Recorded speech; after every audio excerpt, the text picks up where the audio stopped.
Un pueblo entero desapareció en circunstancias que nadie pudo explicar.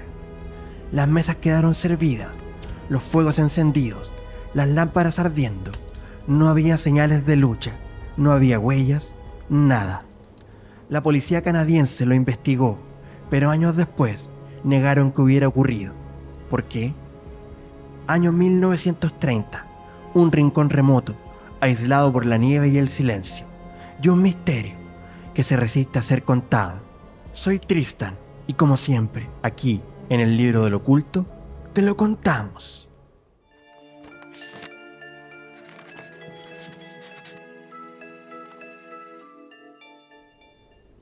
Para entender la verdadera magnitud de este misterio, primero debemos conocer quiénes vivían allí. Los Inuit del lago Anjikuni eran parte de una cultura milenaria, perfectamente adaptada al Ártico. Eran expertos cazadores y pescadores que habían desarrollado técnicas de supervivencia transmitidas por generaciones. En el Ártico, cada herramienta tenía un propósito vital. Los kayaks eran líneas de vida para la pesca, las armas de caza, instrumentos finamente calibrados, y las reservas de comida y combustible se calculaban meticulosamente para soportar los duros inviernos. Por esta razón, el abandono de un asentamiento inuit completamente equipado no era solo inusual, era prácticamente inconcebible. En el Ártico, separarse de las herramientas de supervivencia equivale a una sentencia de muerte. El 27 de noviembre de 1930, según reportes del periódico Danville Bee, un trampero experimentado llamado Joe Lavelle navegaba por las duras tierras heladas del Ártico canadiense, en la región que hoy conocemos como Nunavut. Lavelle conocía bien esos territorios. Había visitado antes el asentamiento inuit en la orilla del lago Anjikuni, donde solía detenerse para descansar y comerciar. Pero esa vez lo que encontró lo dejó perplejo. El asentamiento estaba completamente vacío. Las 6 tiendas, que normalmente albergaban a 25 personas, no mostraban signos de vida. No había niños jugando, ni voces, ni ruidos de actividad, solo el sonido del viento sobre la nieve. Según los reportes, en las viviendas se encontró evidencia de vida reciente. Pertenencias de los habitantes intactas, kayaks perfectamente amarrados, armas colgadas en su lugar y provisiones apiladas. Todo sugería una partida repentina. Lavelle sabía que en el Ártico nadie abandonaba sus provisiones ni equipamiento de supervivencia voluntariamente, especialmente en pleno invierno. Preocupado por el destino de la comunidad, viajó hasta la estación más cercana de la Policía Montada de Canadá para reportar lo ocurrido. La policía despachó un equipo de investigación al área. Los oficiales documentaron el asentamiento vacío y comenzaron a recopilar testimonios de personas en la región, pero lo que encontraron en el lugar fue mucho más perturbador de lo que inicialmente habían reportado. Mientras exploraban el asentamiento abandonado, los investigadores hicieron un descubrimiento macabro que no había sido mencionado en los reportes iniciales. Encontraron varios perros muertos esparcidos por el área, aparentemente muertos de hambre. Esto era particularmente desconcertante porque había comida suficiente disponible en el asentamiento. Los perros, esenciales para la supervivencia inuit en el Ártico, habían muerto de inanición, a pesar de tener provisiones al alcance. ¿Por qué los animales no habían comido? ¿Qué los había detenido? Pero el descubrimiento más escalofriante aún estaba por venir. A unos cientos de metros del asentamiento, los oficiales encontraron algo que desafió toda lógica. El cementerio tradicional inuit había sido profanado de manera meticulosa. Las tumbas de piedra apilada estaban completamente abiertas y vacías. Pero lo más inquietante no era solo que hubieran sido abiertas, sino cómo habían sido abiertas. Las lápidas estaban ordenadamente apiladas en pilas perfectas a ambos lados de cada tumba, como si alguien se hubiera tomado el tiempo necesario para organizarlas cuidadosamente. Los investigadores quedaron perplejos. ¿Qué tipo de mente habría tomado el tiempo de abrir sistemáticamente cada tumba y apilar ordenadamente las piedras? ¿Quién haría esto en el crudo invierno del Ártico? ¿Y dónde estaban los restos que deberían haber estado allí? Si te está gustando este video, no olvides dejar tu like y suscribirte. Durante la investigación, surgieron detalles que añadieron un elemento de misterio sobrenatural al caso.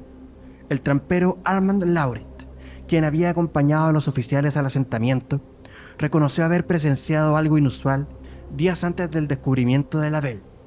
Laurent reportó haber visto un extraño objeto brillante en el cielo, que describió como algo que podía cambiar de forma, dirigiéndose hacia el lago Anjikuni. Pero Laurent no fue el único. Según los registros del caso, varios oficiales de la policía montada canadiense dijeron haber sido testigos de luces extrañas en el cielo durante su investigación. Estas luces fueron descritas como azules pulsantes y significativamente los testigos enfatizaron que no se trataba de auroras boreales, fenómenos con el que estaban familiarizados por su experiencia en la región ártica. Lo más inquietante de todo era la cronología. Las luces extrañas habían sido avistadas la misma noche en que, según los cálculos de los investigadores, la comunidad había desaparecido. ¿Coincidencia o existía una conexión entre los fenómenos luminosos, los perros que murieron de hambre, las tumbas meticulosamente profanadas y la desaparición de las 25 personas? La confluencia de estos testimonios independientes, combinada con los macabros descubrimientos en el asentamiento y el cementerio, agregó una dimensión inexplicable al caso que los investigadores no pudieron resolver satisfactoriamente. Algo había ocurrido en el lago Anjikuni que desafiaba toda explicación racional, y las autoridades estaban comenzando a darse cuenta de que se enfrentaban a algo que escapaba completamente a su comprensión. Inicialmente, la policía montada canadiense trató el caso como una investigación legítima de personas desaparecidas. Sin embargo, con el tiempo, la posición oficial cambió drásticamente. Esta evolución en la posición oficial genera preguntas intrigantes. ¿Por qué una investigación inicial, aparentemente seria, se convirtió posteriormente en una negación total de los hechos? ¿Se trató de un caso de registros perdidos, de exageración mediática o de algo más complejo? Sin embargo, existe un contexto cultural que no puede ignorarse. La mitología inuit incluye criaturas que, vistas en retrospectiva, presentan similitudes inquietantes con algunos aspectos del caso. Los Tupilak son espíritus vengadores en la tradición inuit, conocidos por ser conjurados mediante huesos de animales y otros materiales, infundidos con poder sobrenatural para castigar a quienes han causado daño. Los Kayupiyuit, por su parte, son criaturas humanoides que habitan cerca de témpanos de hielo y que, según las leyendas, arrebatan personas llevándoselas bajo el agua. ¿Relevante para nuestro caso? Quizás no directamente, pero es notable que una cultura que ha vivido en el Ártico durante milenios haya desarrollado leyendas sobre entidades que arrebatan personas, precisamente en un área donde 25 personas desaparecieron sin explicación cerca de un lago congelado. Entonces, ¿qué ocurrió realmente esa noche? Antes de adentrarnos más en teorías extraordinarias, examinemos las explicaciones más racionales que se han propuesto. La teoría más aceptada sugiere que la comunidad decidió reubicarse rápidamente debido a condiciones ambientales cambiantes. Sin embargo, esa explicación presenta problemas graves. En el Ártico, en 1930, una migración invernal sin equipamiento de supervivencia era prácticamente una sentencia de muerte. ¿Por qué abandonarían kayaks, armas de caza, provisiones y combustible esencial? Las probabilidades de supervivencia de 25 personas, incluyendo niños y ancianos, en esas condiciones eran mínimas. He investigado los registros meteorológicos disponibles de la región ártica canadiense para noviembre de 1930. Las condiciones climáticas de esa época en Nunavut seguían los patrones típicos del Ártico: temperaturas extremadamente bajas, pero sin eventos meteorológicos anómalos reportados. No hay evidencia de tormentas, ventiscas o fenómenos climáticos que justifiquen una evacuación de emergencia esa semana específica. Los registros sísmicos de Canadá muestran que el Ártico Oriental, donde se ubica el lago Anjikuni, tiene una actividad sísmica relativamente baja. En noviembre de 1930 no se registraron terremotos significativos en la región que pudieran explicar una evacuación masiva. Cada explicación convencional se desmorona al confrontarla con los hechos específicos del caso. No hay evidencia de condiciones que justifiquen el abandono del equipamiento vital, ni registros de eventos naturales que expliquen la urgencia con la que abandonaron la aldea. Hay dos palabras que las autoridades nunca consideraron oficialmente, pero que encajan con una precisión escalofriante en cada pieza del rompecabezas: la abducción extraterrestre. Pensémoslo fríamente, los testimonios múltiples e independientes no solo describían luces en el cielo, hablaban de objetos que cambiaban de forma y que se dirigían específicamente hacia el lago Anjikuni. Las luces azules y pulsantes que varios oficiales de la policía montada canadiense presenciaron durante su investigación no fueron descritas como algo hermoso o natural. Los testigos las describieron como inquietantes y artificiales. Hombres experimentados en el Ártico, familiarizados con todo tipo de fenómenos naturales, sintieron la necesidad de enfatizar que aquello no era normal. Una pregunta que me da vueltas: ¿por qué los perros prefirieron morir de hambre antes de comer? Los animales árticos están programados para la supervivencia extrema. Sin embargo, algo los aterrorizó tanto que su instinto básico de alimentación fue completamente anulado. ¿Qué tipo de presencia podría causar ese nivel de terror primordial? Y luego están las tumbas. ¿Por qué una civilización avanzada necesitaría también a los muertos?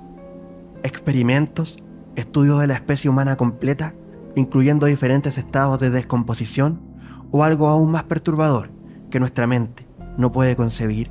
El patrón es inequívoco: objetos luminosos observados dirigiéndose al lago. Comunidad entera desaparece sin resistencia. Todos los muertos del cementerio también desaparecen. Animales muestran comportamiento de terror extremo. Autoridades inmediatamente cambian su versión de investigación seria a nunca ocurrió. La verdad es que la explicación extraterrestre no sabemos si es posible, pero es la única que aborda satisfactoriamente cada elemento anómalo de este caso, y tal vez es la razón por la que las autoridades canadienses decidieron enterrar el caso junto con los expedientes oficiales. Pero hay un detalle final que ninguna explicación convencional puede abordar: ¿por qué también desaparecieron los cuerpos del cementerio? Los vivos pueden evacuar, huir o ser transportados, pero ¿qué fuerza se lleva también a los muertos, organizando meticulosamente sus tumbas antes de partir? El lago Anjikuni permanece ahí, congelado en el tiempo, guardando los secretos de lo que realmente ocurrió durante esos días de invierno de 1930. Y tal vez, en algún lugar del vasto Ártico canadiense, las respuestas a estas preguntas también permanecen congeladas, esperando a ser descubiertas. Si te gustan los misterios sin resolver, entonces no te puedes perder esta lista de reproducción que te dejo por acá.